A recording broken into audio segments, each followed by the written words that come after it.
This is my client who flew from Pennsylvania to see me at Hesch Institute in Aurora, Colorado.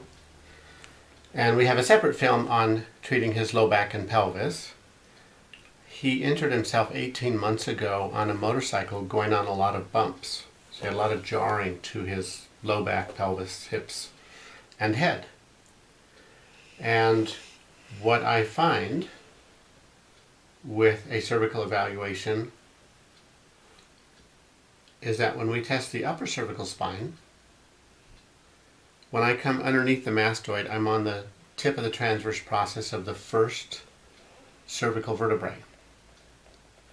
And when I try and spring it to the right, okay, I'm trying to push it, there's no movement. Very, very minimal movement, very, very tight. When I come down one finger width below that to C2, you can see that there's free mobility. Okay? When I come underneath C2, that's a prominent bump below the occiput, about 2 finger widths below the occiput, I can lift up and get good mobility. But if I come above that onto C1 and I'm trying to lift up, there's no movement. Okay? The atlantoaxial joint has significantly reduced motion. There is a little bit of play in the OA joint, okay? I would say that this feels a little bit tight based on norms, okay? But it has side bending motion as well, okay? So I can spring down to the floor on each side, and there is rotational mobility. When I flex his neck to try to put tension in the mid and lower cervical spine, I bring it all the way in full flexion, and then I rotate him, as far as I can, and that's a little bit more than 30, that's probably 35 degrees. And then the same thing here. And the norm is typically 45 degrees. That may free up when we restore movement in the AA joint. When I test upper cervical traction, the upper two joints are right beneath the ear, right beneath the mastoid. Okay, so those joints are in the front of his neck relatively, and the facet joints of C2, C3, all the way down to C7, T1 are in the back. So the typical traction technique manually is to capture the occiput.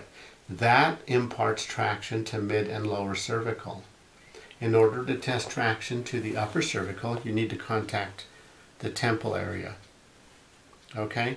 So my contact is going to be with the palm of my hand on this part, and my fingers don't really do anything, okay? So I try and take up the slack, and there's no movement at all. Normally you would see a little bit of give, and after that I would then be able to spring it and get some movement. And when I drop his head back in 10 degrees of extension, there's still no motion whatsoever. But when I bring it up to 5 degrees of flexion, there's still no motion. And then when I bring him up in about 10 or 15 degrees, now I can take it the slack, and now I can spring it. Let me alter that camera angle. So this presents as a extension pattern in the atlantoaxial joint. And again, when he's in about 10 or more, 10 to 15 degrees of flexion, I can now take up the slack. I see movement even down at his feet. And then I impart a spring, and I see his feet move up and down, so the force translates through the AA joint, down through the neck, thoracic, lumbar, hips, down to the feet. Okay? So the treatment technique for that is to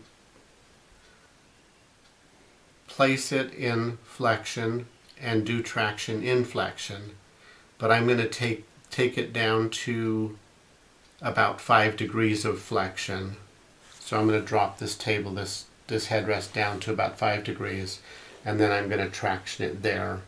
And I'm going to do that for 3 minutes. And then we will film the response to that.